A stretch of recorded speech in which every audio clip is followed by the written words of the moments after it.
Hi, friend. According to the Journal of Clinical Psychology, 92% of people who try to change their behavior fail. Why? Because they focus on the symptoms, not the source. The problem isn't your willpower, it's your beliefs, and those can be eliminated.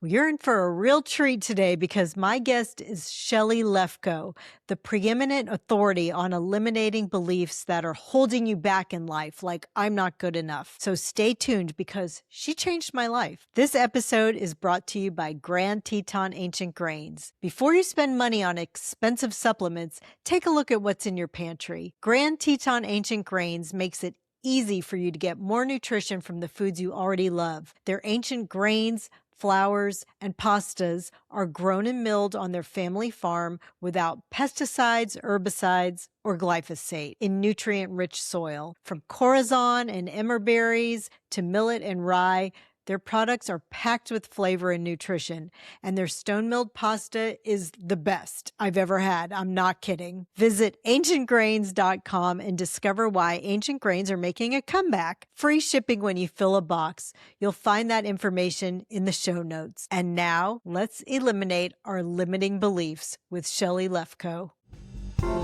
I'm Lauren Bernick, helping you make the rest of your life the best of your life. Welcome to Age Like a Badass Mother. Years ago, I Googled how to erase limiting beliefs, and it led me to Shelly Lefkoe. Her words made perfect sense to me. I was self-sabotaging, and she helped me change that. So today, I am so honored that I actually get to talk to that very person who doesn't even know she helped me. Shelly Lefkoe is the co-founder and CEO of the Lefko Institute and an international keynote speaker whose programs have helped over 150,000 people worldwide permanently eliminate limiting beliefs that hold them back. She's the author of Hitting the Wall, Eliminate the Beliefs That Sabotage Your Business and Life, and her revolutionary Lefko method has transformed the lives of thousands. You know that I like to get to the root of the problem, and that's what we're going to do today. So let's understand what limiting beliefs are and how to get rid of them forever. Please welcome Shelly Lefkoe. Hello. Beautiful. Thank you. Thank you, Lauren. Like I said, I'm honored to talk to you. I've known who you are for a long time, and I believe that you really did help me. So thank you. You're welcome. It's my joy.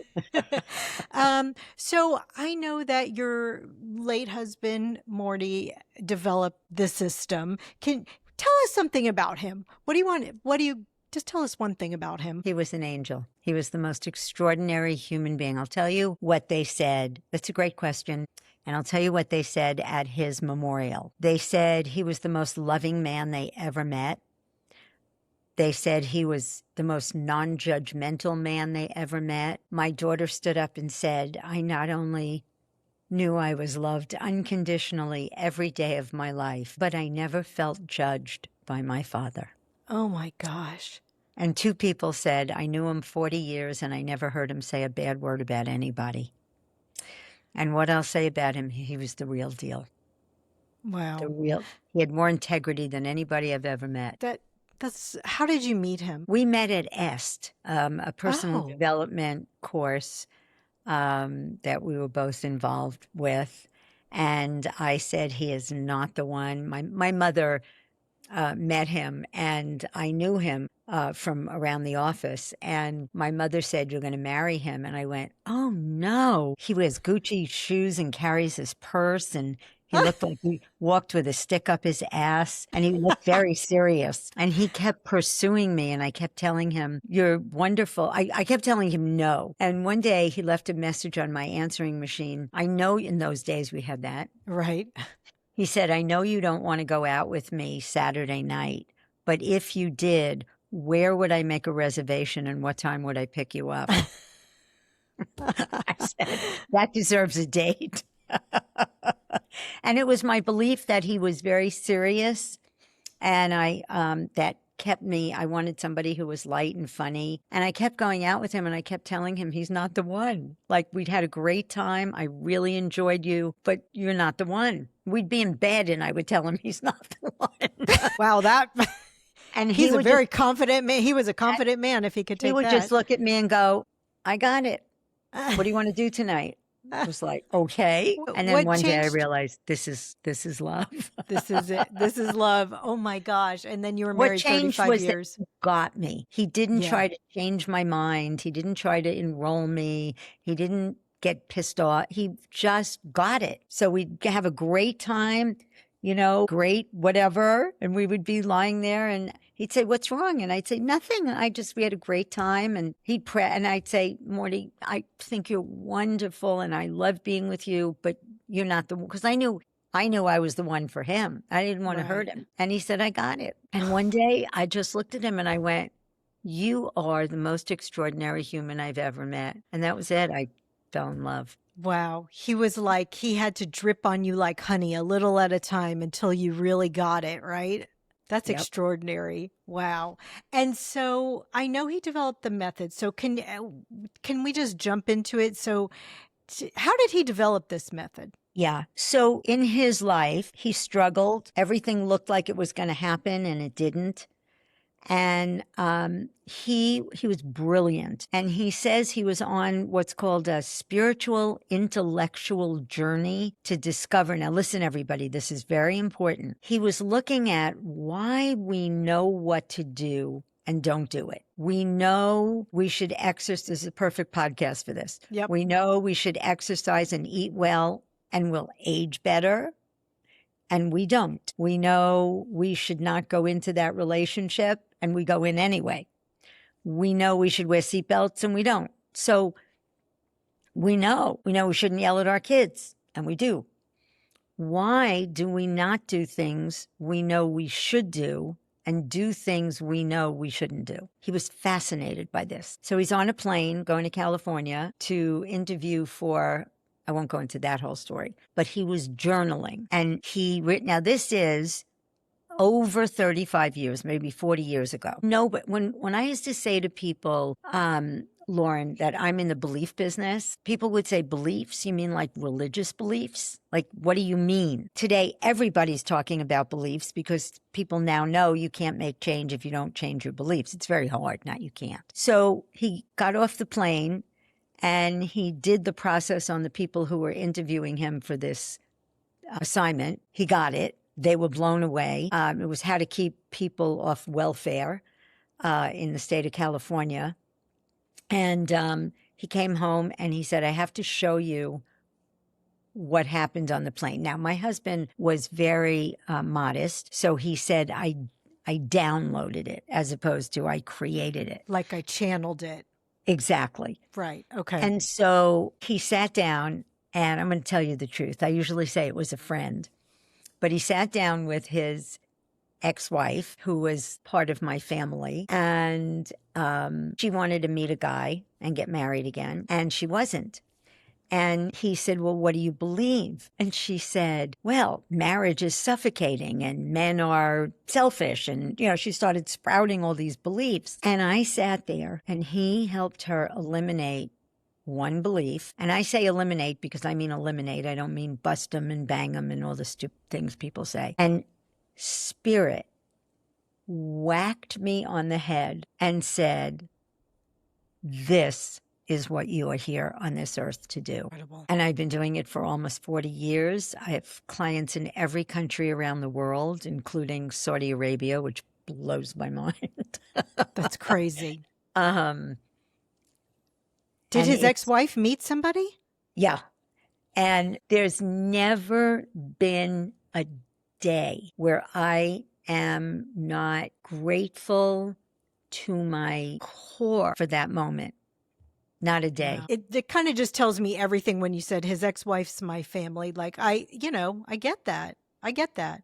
Yeah. My kids called her Aunt Darlene. Yeah. Isn't that amazing? I love that. Yeah. So let's kind of go into, what is a limiting belief and how do we get rid of it? Awesome. So the first thing I want to do is make a distinction because people confuse patterns and beliefs all the time. And if you're trying to get rid of a pattern, you're not. You're going to get rid of the beliefs. So a pattern is observable, okay? It is what is behavior that you either want to stop, doing or start doing. Something you want and don't have, or something that you don't have and you want. Like an Some ways example would be? I'm going to give you all of them. Okay. Not all of them, but I'll give you a bunch. So behavioral patterns are procrastination. I don't speak up for myself.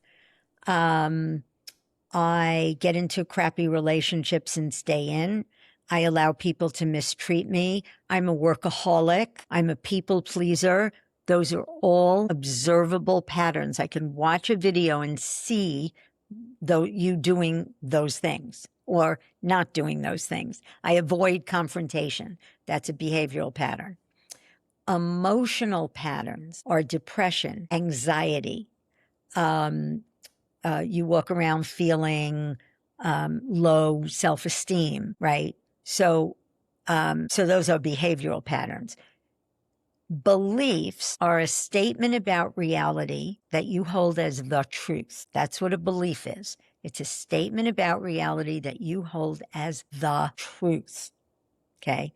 I believe men are, life is, people can't be trusted. Okay?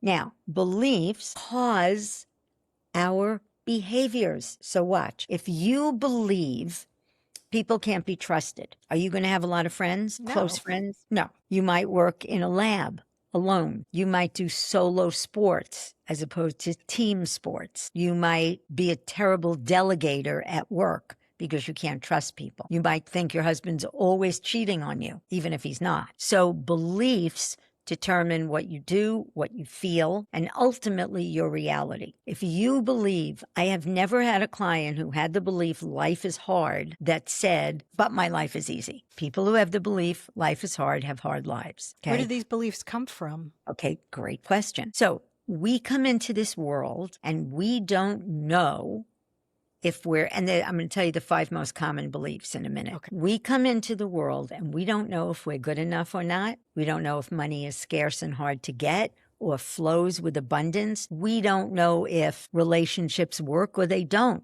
We don't know anything. In fact, before you create any distinctions, they don't even exist. And that's the spiritual part that we do at the end of the process, which is very magical. So, what is the one-word question every child asks all day long? Why, Mommy?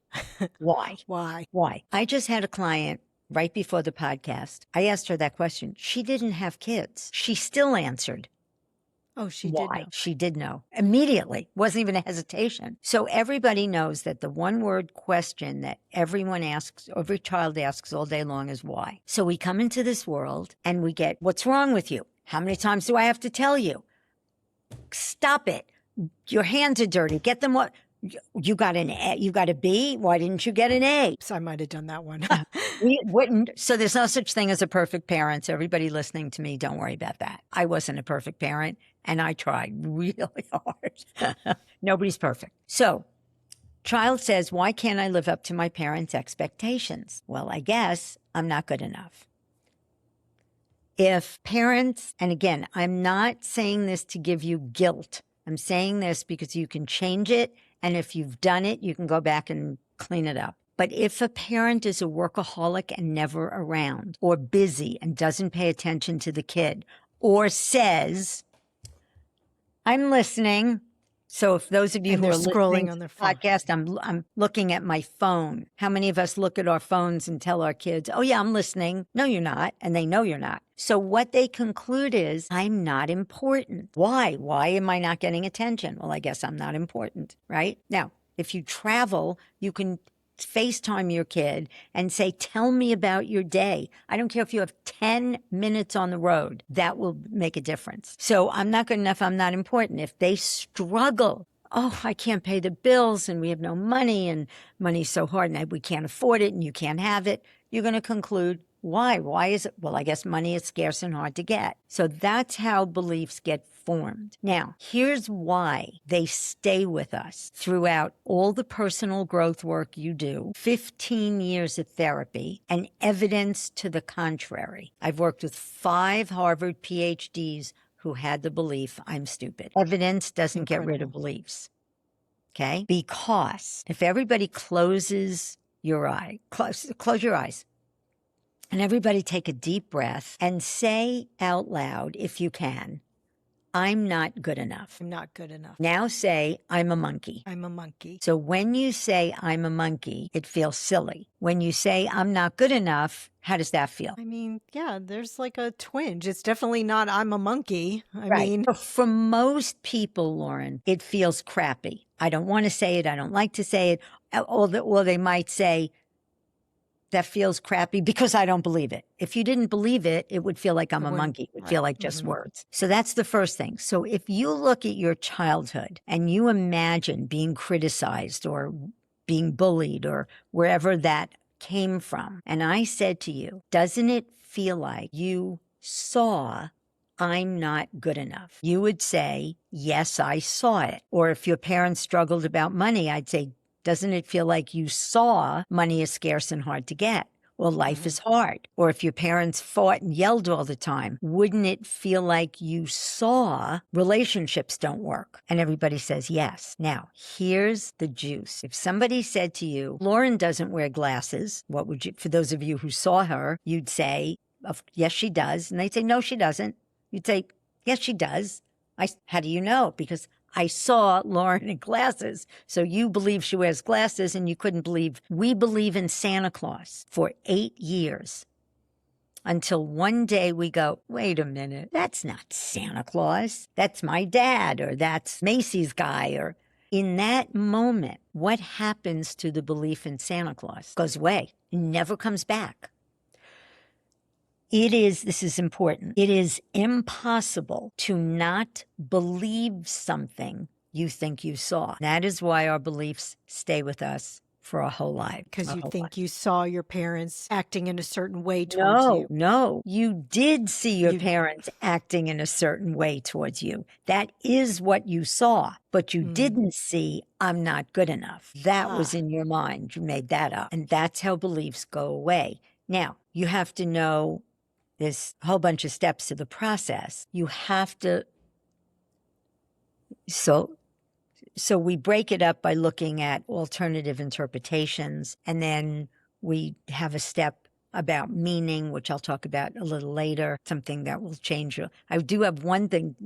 It's hard to get rid of beliefs on your own, and I'm going to give you an opportunity to eliminate a belief for free. So I will do that, but I will teach you a tool that will change your life forever. But I want to go back to beliefs. The trick is you have to know what beliefs underlie the specific pattern, right? So if you're a workaholic, you probably have the belief, I'm not good enough, I'm not important, but what makes me good enough or important are my achievements. So now I have a beach ball called I'm not good enough. I don't want to live like that. That sucks. So I have I create a survival strategy belief. So if you're a kid and you've concluded I'm not good enough, and then one day you get acknowledged for your A's or your goals, right? Scoring goals. Oh, what makes me good enough is achieving things. Now I have to hold this beach ball called I'm not good enough underwater. That's workaholism. I have to keep doing it and doing it and doing it because guess what? Your achievements don't make you good enough.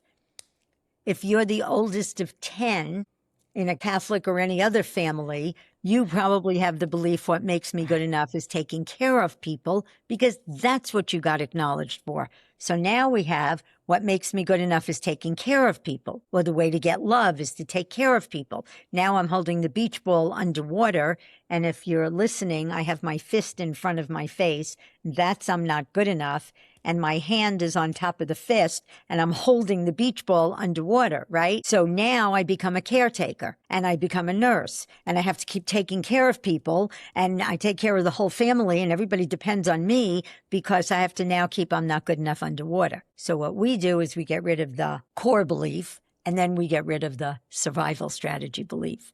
beliefs. Survival strategies are driven. And I'm going to tell you the one that changed my life. In 1 minute, I was a completely different person. You ready? Yeah. What makes me good enough, none of you will relate to this. What makes me good enough is having other people think well of me. Of course. I used to walk away from people going, did I say the right thing? Did I wear the right thing? I'd call my friends, what are you wearing to the party? Are you wearing jeans? Are you getting dressed up? And God forbid I should wear what I wanted to wear. It was Right. not because what might people think, right? Did my shoes and bag match in those days? Right. So my mother loved me more than anything in the world. She was an angel from heaven. I was blessed beyond words. She did two things. She did everything for me, so I concluded I'm not capable. And even though I lived alone in New York City for 7 years, traveled the world, I did a lot of things that came naturally to me. I was very lucky in that way. But if something was hard, I staffed it out. I asked a friend. I didn't make Halloween. I didn't know how to sew. So my girlfriend made Halloween costumes. I had a belief I'm not creative. So I asked other people to do things for me. So that was the one thing she did. So you don't have to have parents who are terrible. And the other thing was, oh, you were invited to the party? You weren't invited? Oh, my God. I come from Brooklyn. I'm from Queens. Oh, my God. And I had a very Jewish mother. And she would say, same. you weren't invited? Jill didn't call? She left without you? You know, oh, you were invited into the sorority. Oh, you're popular. All she cared about was that I was loved, included, and invited. So I had the belief what makes me good enough is having other people think well of me.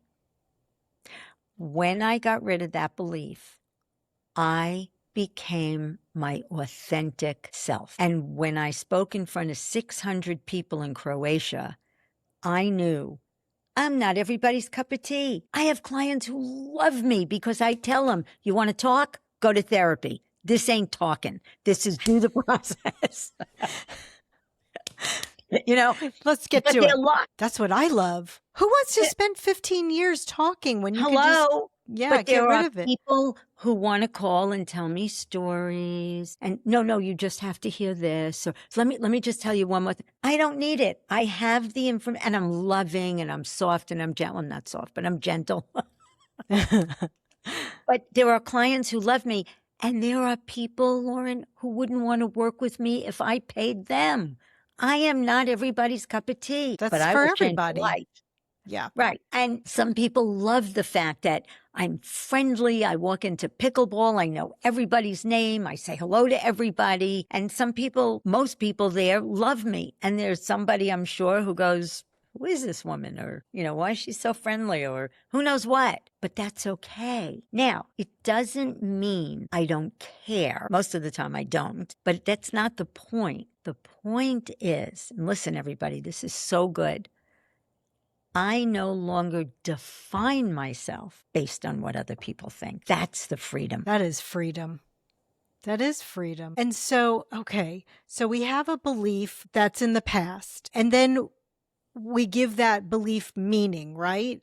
No, we give events meaning. Oh, we give events meaning. So let's meaning. talk about meaning. Okay, let's talk about meaning. So I'm going to make a statement. Very, very, very important statement.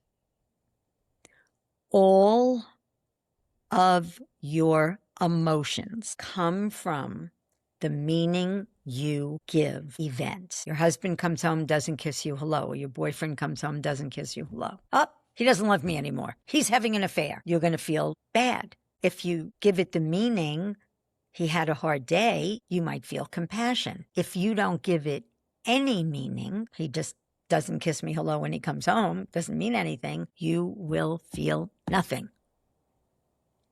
So, you ready? Yeah. Some of you may know this. Most of you will have your minds blown.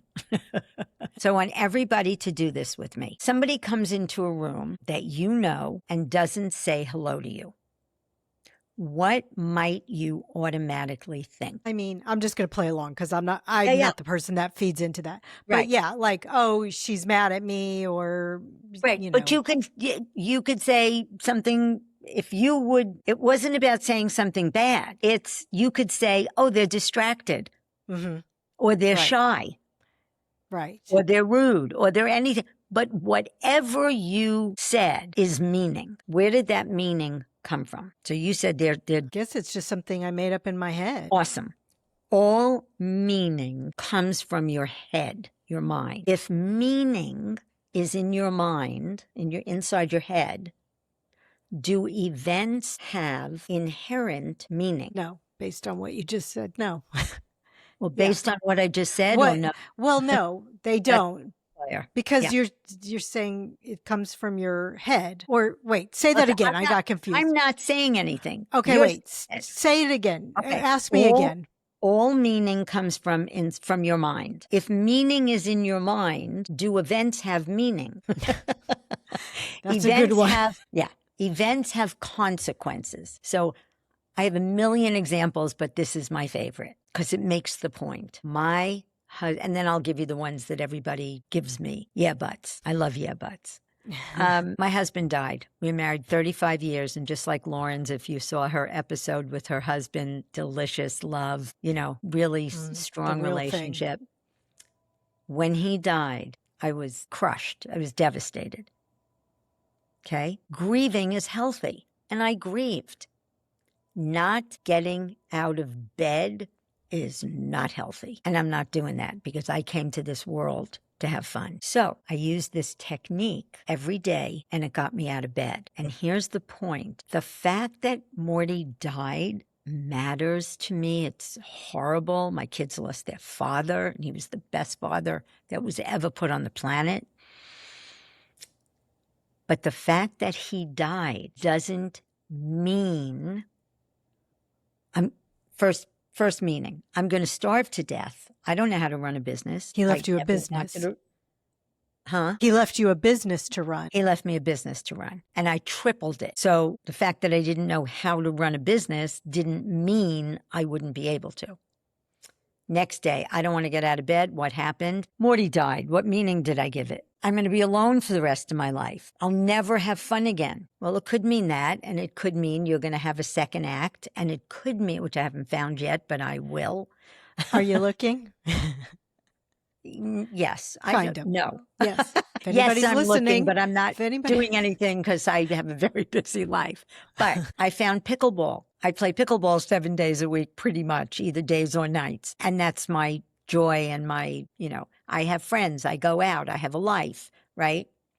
So the fact that he died doesn't mean anything. That is to say, we don't know anything for sure because something happens. That's what the meaning.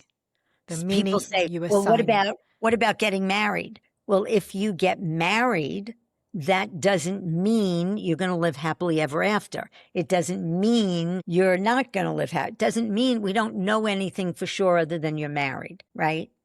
9/11. What about 9/11? That does not mean all Arabs are bad or Muslims are bad or flying is dangerous or tall buildings. Events have no meaning, but they may have consequences. Now, the meaning you give events generally come from your beliefs.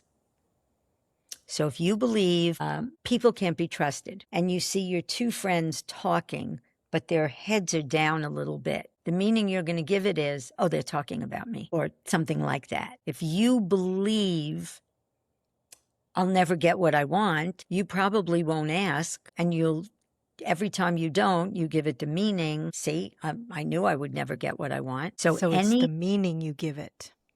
Give the events. Give the events. So if you want to beliefs are formed in the past. Meaning is formed in the moment. If you want to get rid of, you want your change to be effortless, right? I had a client yesterday who got rid of a whole bunch of beliefs about not being able to get what she wanted and speaking up. And she came into the session, that was last week, and she came into the session yesterday and she's just like, my God, I told my husband, you can't talk to me that way. And I did this and I did that. And it was just half the time people say to me, well, I don't know if I saw much change. And then I tell them what they worked on and they go, oh my God, the change was so natural, I didn't even realize it. That is getting rid of beliefs. If you want to get rid of meaning, sorry. If you want to get rid of feelings, anytime you have a negative emotion, and by a negative emotion, for all you new age people, what's a negative emotion? A negative emotion is an emotion you don't want. I don't want to walk around depressed, anxious, sad. I have no interest. I'll feel those feelings and then do this process and get rid of them because I don't want to. If you want to, knock yourself out. But if you don't, what happened? What meaning did I give what just happened? Come up with one other possible meaning and then get that the event has no meaning. We don't know anything for sure because that thing happened. Yeah. That reminds me of the book, The Four Agreements, where don't take anything personally. No, you're making a face. Um, Because you don't know. I guess what I'm getting at is I try not to take anything personally because I don't know what the meaning is, or, you don't know for sure. yes. So is that not the same thing then? Yes. Kind of, or it's like saying, when I ask people, can events that have no meaning make you feel anything? And they say, only if I let them. You can't let an event that has no meaning make you feel anything. It's just impossible. So this is the same. It's like, don't take it personally. Okay. I just don't think it's accurate, but not doable, because you're going to give it meaning. To give the events, not it. I hate the word it. You're going to give the events meaning. And the only way to not take it personally is to not give the event meaning. And if that's what he means, that's great, but that's not what he's saying. Okay. So if I say to you, don't take it personally, or if I say to you, what meaning do the events have? One is useful, the other's not useful. You're right. That's true, because don't take it personally. You're pretty much going to take it personally. So how do you get rid of a negative emotion? So what you do is you write as you have the negative emotion, you start to feel anxious. You're going to make a presentation, or now, if you make a presentation and you have a fear of public speaking, that's the only pattern that has the same beliefs for every person. So there's like 10 beliefs that cause a fear of public speaking. You get rid of those beliefs, you won't have the fear. But if you feel anxious, you say, what happened? I'm going to speak in public. What meaning am I giving it? Giving the fact that I'm going to speak. I'm going to be judged. Well, what does it mean that I'm going to be judged? I'm not good enough. Well, it could mean you're not good enough, and it could mean that some people will like you and some people won't like you, right? So anytime you have a negative emotion, stop and ask yourself, what happened? What meaning did I give what happened? And if you really want a shortcut, all you have to do is get that the meaning's in your head. It's not in the events, and the emotion will go away.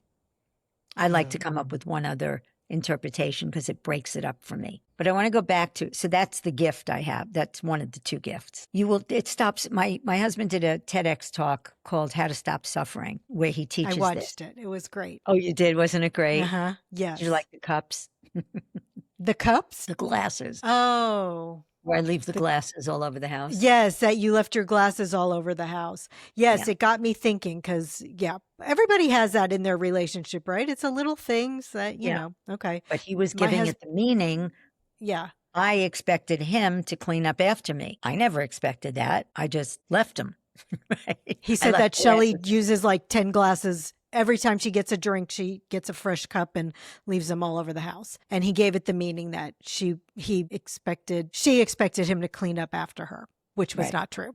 Right. Yeah. So now I want to go back, if I may, to the most common beliefs that people have. Please. So the 5 most common beliefs. And I knew I could have written a book. I literally taught classes on this. Mistakes and failures are bad. I could give you every famous quote, Michael Jordan, Richard Branson, all of them. I still had the belief. That mistakes and failures were bad. Until I got rid of it, and that was a life changer. Mistakes and failures are bad. If I make a mistake or fail, I'll be rejected. I'm not good enough. I'm not important. And what makes me important is having other people think well of me. Because if you aren't worried about what other people thought, think about how your life would be different. What about I'm not lovable? That's not a top one? Or is that I'm not good enough? It's not only not a top one, it is the one It's funny. I don't know why, but it is the one. We have a program called Natural Confidence for people who don't want to or can't afford to do private sessions. And it's $200 and it's 19 self-esteem beliefs. And you go through with a video with Morty or me.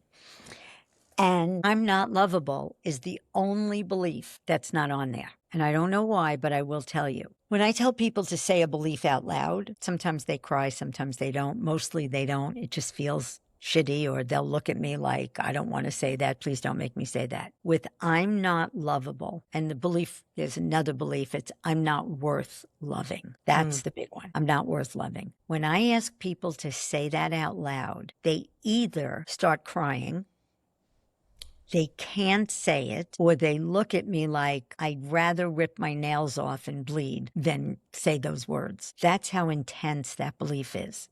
It's really interesting. It's the only belief that has. I know somebody with that belief, and it rules her life. It rules her life. Yeah, and she needs to come see you.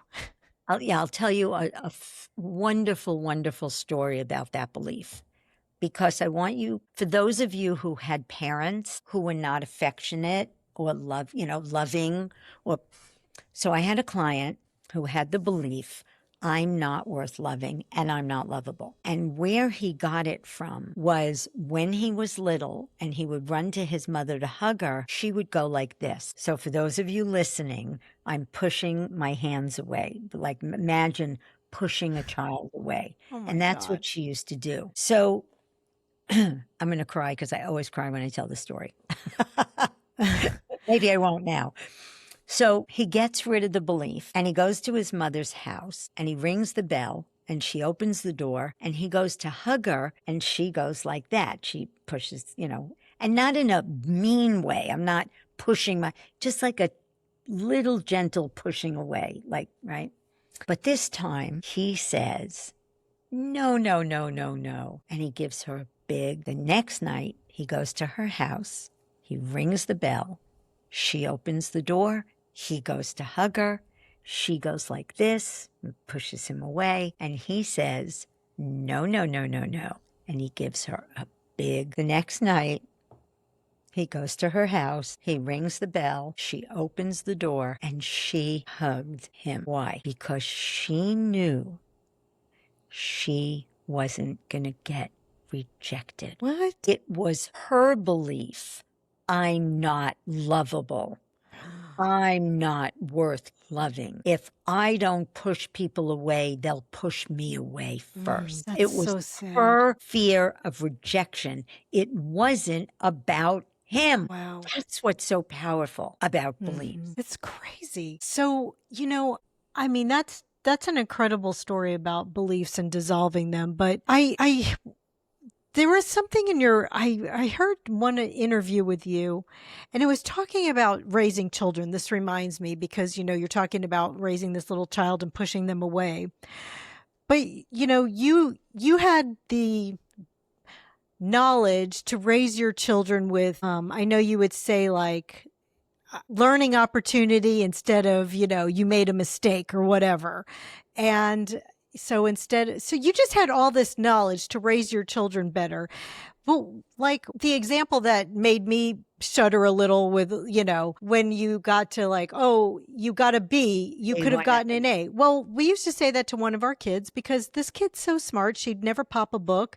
And without popping a book, she made straight Bs. Well, if she would have just opened it, we're like, if you just open a book, you could have an A. So I know the answer to this now from listening to you, but can you kind of share? So instead of harping on your kids, what would be a better way to encourage them or get them? Fine. So first of all, parenting is my passion. I could talk for 7 hours without taking a breath. So in the few minutes we have left, I will answer that question. So I have a parenting course, right? It's called Empowering the Next Generation. I don't want our kids to have the beliefs that we had, right? So there's 8 hours. Well, the first hour is about how beliefs get formed and all that. The second to the 7th hour are all skills and tools. So I can't tell you how to do that in 2 minutes, but I'll give you an example with this because this is important. Everybody, I work with nothing but people who got straight A's in school, who are depressed, miserable, unhappy, and dysfunctional. So this idea that my kid has to get all A's, I ask parents,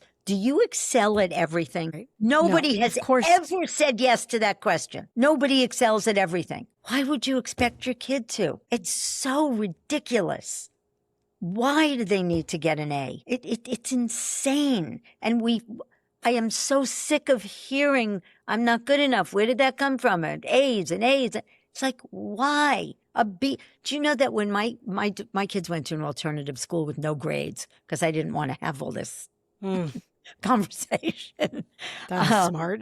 Yeah, for 9 years. But then my daughter went to a regular high school for 1 year, and then she went to an alternative high school. The first day, orientation, parent orientation, and I'll never forget it as long as I live. The dean or whoever was doing the meeting, the high school, I think it was the high school dean, he said, let me tell you something. A B is a good grade. It's a good grade. It is. A C means they need support. A D means something's not working. And an F is we have some questions. Right. So the first thing I had, listen to me, everyone. I'm going to tell you this one thing. I had a video. I was on a podcast, and the guy, podcasters make clips and they post the clips. So it was wisdom plus wellness, or wellness plus wisdom, I don't know, whatever it is. And he posts this clip from the podcast. It got 1,300,000 views. What was the clip? I think 700 million people forwarded it. It was just like... And, people are like, they take courses on how to get viral. I was just watching this thing going, are you kidding me? What was and here's the clip? what the clip was. Okay, you ready? Here's the clip. Never ask the question, why? Why is meaning, and meaning is made up. Are you talking about with your kids? Ever. Or let's start anybody? with your kids. Yes, with your kids. So never ask the question why. But it's mostly or usually always.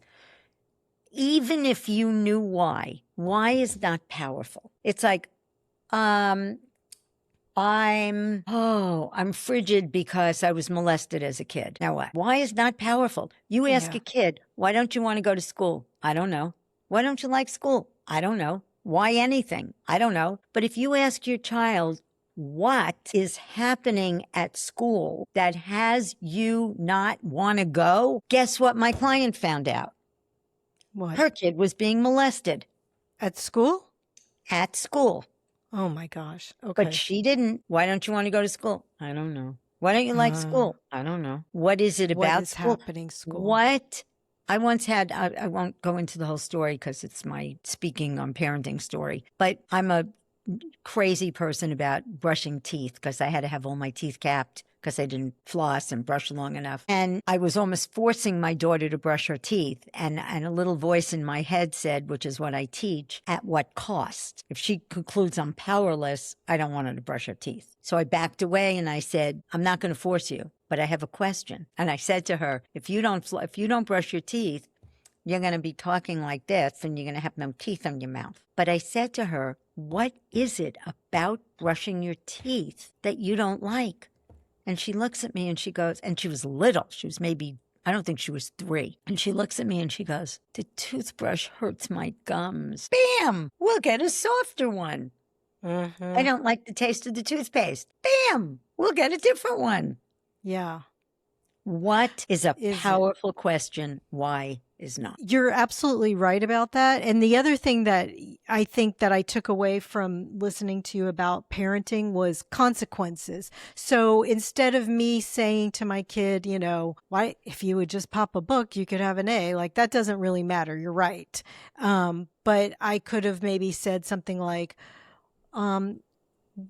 well, I don't even know how to frame it because she was plenty smart and it didn't really matter. But, you want your kids to think about consequences. What might the consequence be? Here's the thing. If you don't study. This is the single best thing I ever told my kids. No matter what, it's going back to the belief. What makes me good enough is having other people think well of me. I told my kids, no matter what you do, somebody's not going to like it. So you may as well do what you want. Mm-hmm. However, before you do anything, stop and ask yourself, what might the consequences of my actions be? And do I want to live with those consequences? If I have unprotected sex, it's not bad and wrong. You just might get pregnant or get an STD or a bad reputation, right? It's not Right. value judgments. If you get rid of the words good, bad, right, wrong, you'll be a better parent. Mm-hmm. That's exactly right. Asked what might the consequence be?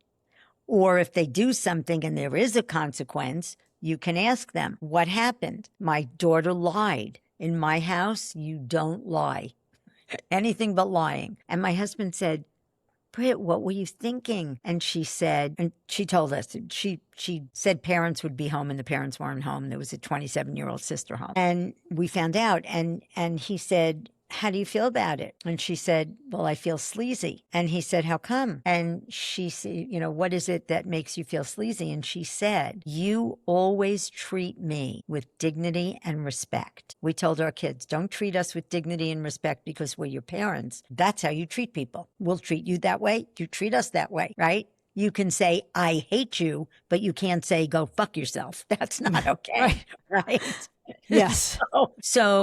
And I'll tell you a very, very, very powerful story in a minute. So he said, what'd you learn? And she said, I learned that lying feels sleazy. And he said, was it worth it? She said, no, because it really could hurt our relationship. We taught her, if you don't have trust, you don't have anything. So he said, great. So you're going to lie again? She said, no. He said, great. Let's go see The Matrix. That was great. That's it. And how did your kids turn out? You have grown kids. Are they amazing? Oh my God. So I'm going to tell you one thing. I'll tell you one thing about my girls. So I want to give you this. Is your audience a lot of parents? I think parents with I'm going to say parents with older kids, maybe high school and grown. High school. Okay. So my daughter walks in. We just moved from Connecticut to California. She's 14 years old. She walks in the house. You could see something happen. She said something. My husband said something. She said something. He said something. She goes, my God, you're being such a dick. And I just went, are you kidding? Him? She walks to her room. She slams the door. He looks at me. He says, Shell, it's a word. He goes to the door. He says, I hear a teenager who loves her father and is not in touch with it at this moment. Oh, wow. She throws her shoe at the door. She comes out. She goes, oh my God, Daddy, I'm so sorry. I can't believe I talked to you that way. I'm so sorry. I love you. I love you. I'm so sorry. He goes, it's okay. She said, I had the worst day of my life. He said, I figured. For you to say that to me, I figured. From that day to the day he died, they never had another fight. Wow. She said to me in that moment, Mom, I knew there was nothing I could do that would have him not love me. I want to make sure my audience gets the getting rid of the limiting beliefs. Can you just walk us fast through the steps again? Yes. Just to reiterate. And here's the thing. If you go to my Instagram and you can go to @Shelly Lefkoe and just write Lauren27, I will send you a link to eliminate a belief for free, okay? 100%, just go do it. You'll get 3 beliefs, one of which you will have. And okay, so go to your Instagram. I'll put this in the show notes. Right. Shelly @Shelly Lefkoe. Put in the comments. Lauren27. Lauren27. And I'll send you a link. But here are the steps. You're going to start with what do you want to change? Then you have to find the belief. But here's how you eliminate a belief. Where did the belief come from? What's the source? So what happened, right? What's another interpretation of the same events other than what you concluded? Okay. If there are other interpretations, is what you said the truth or one interpretation? It's one interpretation. But doesn't it seem like you saw that? It does. Did you ever see that belief in the world? And remember, anything you can see has a color, shape, and location. We didn't say that before. You cannot see beliefs. I didn't say that. Very important. That's important. I knew we were missing something. I knew there was a missing link. Anything you can see in your room, wherever you are, has a color, shape, and location. Anything. And if anybody thinks that's not true, I promise it is. You can't see your dreams. You can't see air. You can't whatever, right? So anything you could see has a color, shape, and location. Did you ever see the belief? And then the next question is, what did you see? And the answer is always, I saw. You can't see people. People is 7 billion. Because everybody says, I saw people. No, you didn't. You saw your mother or your father or your teacher or kids bullying you. You saw events. That's all you see. Events. Yeah. Where was your belief in your mind? I made it up. What does it really mean? Doesn't it seem like the events made you feel your belief? Events that have no meaning cannot make you feel anything. So what did the meaning you gave the events? Then you close your eyes and you imagine giving the same events different meaning. Imagine thinking, my parents are dysfunctional, had nothing to do with me. If I had said that as a kid, I would have never have felt not good enough. And then I take them into the creator space, which is magical. That's okay. Yes. I knew we were missing some little nugget there, and it was that you couldn't see that. Okay. Thank you, Shelly. You are magical. I just adore you. I am so happy to be here, Lauren. I mean, I saw some of the guests you've had and very impressive. And everybody listening, if you love Lauren like I do, you should give her a 5-star review on Apple Podcasts because it really makes a difference. And we want to get her wonderful podcast out into the world. So I'm going to go do that. Thank you. Mwah. Mwah. Thanks for listening, friend. From my heart to yours, be well until we meet again.